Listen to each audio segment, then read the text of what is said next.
Tata company विरुद्ध रे कहीं दर वृद्धि विरुद्ध रे एथरक ओआरसी धार्य करना आम आशा करुचु यूनिट पिछा टंका 20 पैसा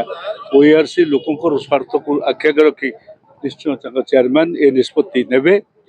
एवं यहाँ हूँ टाटा विरुद्ध रे किंतु सरकार विरुद्ध लड़ाई हम सरकार विरुद्ध कहीं ना 300 यूनिट पर्यंत मागणा अन्य राज्य मानक मत आम लक्ष्य करुचु जे विभिन्न राज्य रे समस्त उपभोक्ता मान 200 यूनिट रु 300 यूनिट विद्युत मागणा छाड़ कर फ्री देइछन ठीक सेमती भाव में सबू चाषी मान विद्युत छाड़ कराई विभिन्न राज्य रे अथच आम राज्य रे गोटे भी पैसा छाड़ कराई से सब दृष्टि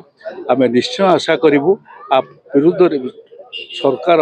आंदोलन आम करने पूर्व सरकार घोषणा करेंगे अंतत 300 यूनिट